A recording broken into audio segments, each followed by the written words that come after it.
ہمیں جو ملا اپنا وہی ڈسنے میں ماہر تھا، نہ جانے کیسے لوگوں کو سہارے ٹھیک ملتے ہیں۔ محبت کے بڑے ہم نے عجب دستور دیکھے ہیں، محبت تو نہیں ملتی، خسارے ٹھیک ملتے ہیں۔ دوست ملتے ہیں، وہ سب دوست اس وقت تک دوست رہتے ہیں جب تک آپ ان کے کام آئیں گے، اس کے بعد کوئی پلٹ کر بھی نہیں دیکھے گا۔ پتہ ہے کیوں؟ کیونکہ دوستی مطلب کا نام ہے، یا مطلب کا نام دوستی ہے۔ دوستی اس کو کہتے ہیں جو بن دیکھے بن بتائے اپنے دوست کی پرواہ کرے، صرف اس کے دل کو دیکھے۔ مجھے لگتا ہے کہ ایسے دوست دنیا میں بنے ہی نہیں، اگر بنے ہیں تو کیوں نہیں ملتے۔ ایسے دوست صرف اور صرف اللہ کی ذات کو ہی دوست بناؤ، وہاں سے آپ کو دھوکہ نہیں ملتا، بلکہ وہ آپ کے پاس ہے مگر دیکھتا نہیں۔ دوست بن کر مشکل وقت میں ہمارا سہارا بنتا ہے۔ دوستی کے لائق صرف اور صرف اللہ کی ذات ہے اور کوئی بھی نہیں۔ رشتوں میں پختگی کا تعلق دوری یا قربت نہیں ہے، احساس سے ہے۔ اگر احساس ہے تو ہم اس کی مہک کو کوسوں دور رہ کر بھی محسوس کر سکتے ہیں، اور احساس نہیں ہے تو ایک چھت تلے بسنے والے بھی ایک دوسرے سے غافل اور بے نیاز رہتے ہیں۔ جو دوسروں کو بے چین کر دیتے ہیں نا، پھر اللہ بھی انہیں سکون نہیں دیتا۔ اللہ انصاف کرنے والا رب ہے۔ اگر زندگی میں آپ کبھی کسی ایسے فیز سے گزرے ہوں تو سب اللہ پر چھوڑ دیا کریں۔ وہ رب خوب اچھے سے جانتا ہے کب کہاں کیسے کیا دکھانا ہے۔ اپنی سچائی کو صرف اپنے رب کو بتایا کریں، وہ خود ہی حق اور باطل کو الگ الگ کر کے رکھ دے گا۔ کچھ فیصلے اللہ پر چھوڑ دیا کریں، پھر رب کو ہی طے کرنے دیں، صحیح اور غلط، کھرا اور کھوٹا، اچھا اور برا۔ آپ کا رب آپ سے بہت محبت کرتا ہے، وہ بہتر فیصلہ کرنے والا ہے۔ ہر دل میں کچھ نہ کچھ درد ہے، صرف اظہار کا طریقہ مختلف ہے۔ کوئی اسے اپنی آنکھوں میں چھپاتا ہے تو کوئی اسے اپنی مسکراہٹ میں چھپاتا ہے۔ مجھے بہت برا لگتا ہے جب میری سوچ پہ شک کیا جائے، میری زبان سے نکلے جانے والے لفظ کو جھوٹ سمجھا جائے، لیکن میں پھر یہ سوچ کر خاموش ہو جاتا ہوں کہ میری سوچ سے میرا رب تو واقف ہے نا، وہ میرے دل کی حالت جانتا ہے، پھر مجھے لوگوں کی پرواہ کرنے کی کیا ضرورت ہے۔ تم مایوس کیسے ہو سکتے ہو جبکہ تم بالکل صحیح ٹریک پر چل رہے ہو؟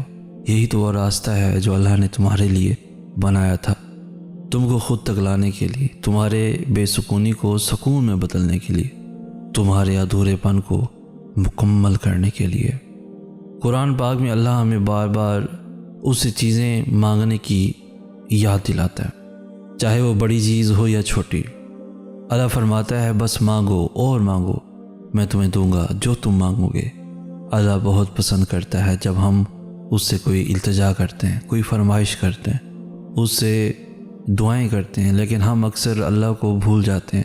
جب ہم رنگین اور عارضی دنیا میں کھو جاتے ہیں، ہم سمجھتے ہیں کہ اللہ نے یہی فیصلہ ہمارے لیے کیا ہے، ہماری قسمت پہ یہی لکھا ہے، اس لیے اللہ سے کچھ بھی کہنے کا، دعا مانگنے کا کوئی فائدہ نہیں، کیونکہ قسمت میں یہی لکھا ہے۔ اور یہ بھی کہہ دیتے ہیں کہ یہ حقیقت کوئی بدل نہیں سکتا۔ ہاں، اللہ نے آپ کے لیے چیزیں لکھ دی ہیں، اور اللہ کے علم اور اس کی اجازت کے بغیر دنیا میں کچھ بھی نہیں ہو سکتا، ایک پتا بھی نہیں ہل سکتا، لیکن اس کا مطلب یہ نہیں ہے کہ آپ اس سے تبدیلی کے لیے نہیں پوچھ سکتے، یا یہ کہہ نہیں سکتے دعا کی طاقت بے پناہ ہے، دعا میں اتنی طاقت ہے کہ یہ نصیب تک بدل سکتی ہے۔ اللہ کے لیے کچھ بھی مشکل اور ناممکن نہیں ہے۔ رب کے لیے جینے والے دنیا کی چاہت کسی مصلحت کی آڑ میں بھی اپنے اندر آنے نہیں دیتے۔ ان کی دنیاوی ضروریات کا انتظام رب خود کرتا چلا جاتا ہے، کیونکہ وہ اپنی ذات رب کے لیے وقف کرتے ہیں، تو رب پھر ہر شے کو ان کی مدد اور حمایت میں لگا دیتا ہے۔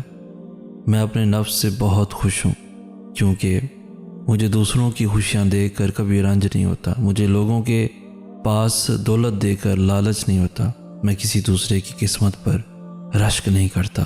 میں اپنی زندگی اپنے نصیب کے ساتھ صبر و شکر سے جیتا ہوں۔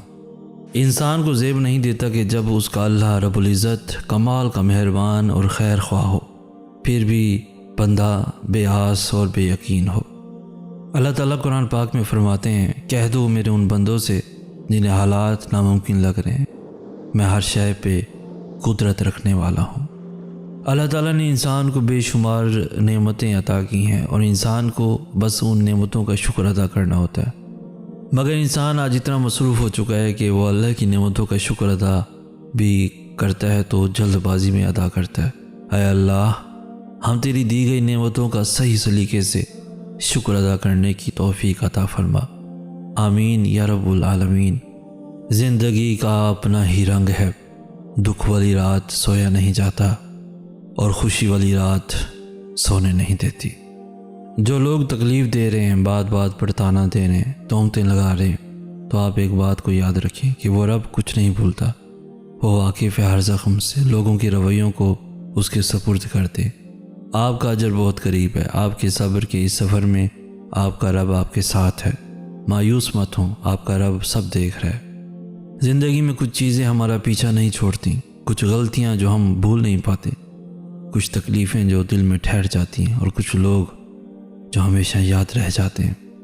اللہ تعالیٰ قرآن پاک میں فرماتے ہیں، پھر اللہ تمہاری من پسند چیز تم تک لائے گا اپنے مقرر وقت پر، اور تم حیران ہو جاؤ گے۔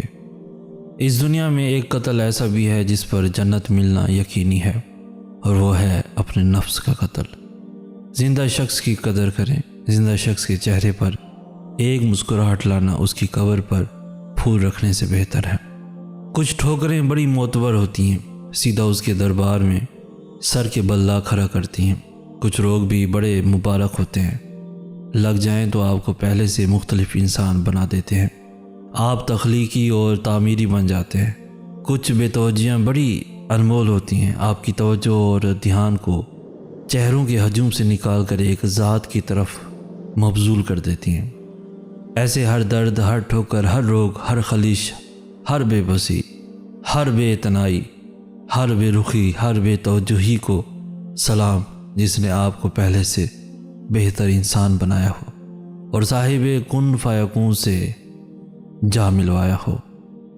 یہاں پل پل جلنا پڑتا ہے، ہر رنگ میں ڈھلنا پڑتا ہے، ہر موڑ پہ ٹھوکر لگتی ہے، ہر حال میں چلنا پڑتا ہے، ہر دل کو سمجھنے کی خاطر بس خود سے لڑنا پڑتا ہے، کبھی خود کو کھونا پڑتا ہے، کبھی چھپ کے رونا پڑتا ہے، کبھی نیند نہ آئے پھولوں پہ کانٹوں پہ سونا پڑتا ہے، کبھی مر کے جینا پڑتا ہے، کبھی جی کر مرنا پڑتا ہے۔